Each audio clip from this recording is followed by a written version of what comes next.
Welcome back to Book Buzz. Just like I'm going to say every week for the next, 8 weeks or so. Winter reading is still going on. It's a bingo card. You can sign up at phpl.info if you participated in summer reading. We are using Read Squared again, so it's the same login. I don't know, let's get started. I've got a few to talk about today. The first one is the new Gordon Korman book called Unplugged. Booklist gave this a starred review. The reviews have a pretty big age range, but I mean, I guess Gordon Korman is popular amongst many ages, so it's like ages 8 to 13. That's a huge range. Anyway, as the son of the world's most famous tech billionaire, spoiled Jet has always gotten what he wanted. So when his father's private jet drops him in the middle of a place called the Oasis, Jet can't believe it. He's forced to hand over his cell phone, eat grainy veggie patties, and participate in wholesome activities with the other kids whom he has absolutely no interest in hanging out with. As the weeks go on, Jet starts to get used to the unplugged life and even bonds with the other kids over their discovery of a baby lizard turned pet, Needles. But he can't help noticing that the adults at the Oasis are acting really strange. Could it be all those suspicious meditation sessions? Jet is determined to get to the bottom of things, but can he convince the other kids that he is no longer just a spoiled brat making trouble? The next one is a graphic novel, We Found a Monster by Kirk Scroggs. This is like grades 4 to 7.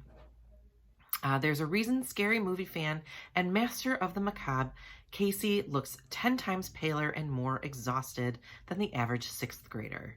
Monsters. He's got tons of them. For the last unusual year, monsters have been arriving on Casey's doorstep, needing a place to stay, something to eat, and lots of attention. It's getting impossible to keep these haunted house guests a secret, much less get a good night's sleep. Casey has to find a solution, and fast. So again, graphic novel, We Found a Monster by Kirk Scroggs. Next up, I've got one that might be kind of a blockbuster, Amari and the Night Brothers by B.B. Alston. This is like, again, another kind of big age range, grades 3 to 7.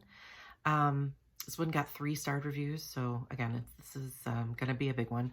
Amari Peters has never stopped believing her missing brother Quentin is alive. Not when the police told her otherwise or when she got in trouble for standing up to bullies who said he was gone for good. So when she finds a ticking briefcase in his closet containing a nomination for a summer tryout at the Bureau of Supernatural Affairs, she's certain the secretive organization holds the key to locating Quentin, if only she can wrap her head around the idea that magicians, fairies, aliens, and other supernatural creatures are all real. Now she must compete for a spot against kids who've known about magic their whole lives. No matter how hard she tries, Amari can't seem to escape their intense doubt and scrutiny, especially once her supernaturally enhanced talent is deemed illegal. With an evil magician threatening the supernatural world and her own classmates thinking she's an enemy, Amari has never felt more alone. But if she doesn't stick it out and pass the tryouts, she may never find out what happened to her brother. Next up is a book for ages 9 to 12, Karma Moon Ghost Hunter. You guys know I love the ghost books. This is by Melissa Savage. While staying in a haunted Colorado hotel for her father's ghost hunting television series, Karma must battle her anxiety, interpret the signs of the universe, and get footage of a real ghost. You know, the usual. Karma and her best friend Mags join her dad's totally rad film crew at a famous haunted hotel in Colorado over spring break. Their mission, find a ghost and get it on camera. If they succeed, the show will be a hit. They can pay rent on time, and maybe, just maybe, her mom will come back. So they investigate strange happenings in the Stanley Hotel. That's the Shining Hotel. Yeah, that's a good one. Karma hopes that her what-ifs don't make her give up the ghost before they can find a starring spirit to help their show go viral and possibly even get them a season 2.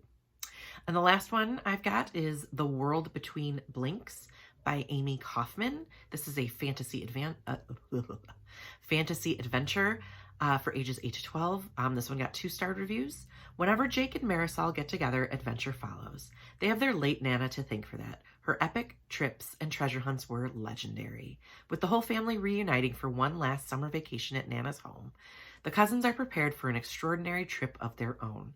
Following a map Nina left behind, Jake and Marisol sneak out to a nearby lighthouse and then accidentally slip into another world. The world between blinks is a magical place where all sorts of lost things and people wind up. Everywhere they turn, the cousins find real mysteries from history and a few they thought were just myths, from pilot Amelia Earhart to the fabled city of Atlantis. But the man who holds the key to Jake and Marisol's journey home doesn't want to be found, and if the cousins don't catch him fast, they could end up lost in this world forever. So again, fantasy adventure, ages 8 to 12, The World Between Blinks by Amie Kaufman. So I will have more new arrivals at the library for you next week. In the meantime, be excellent to each other. Wear your mask, stay safe, wash your hands.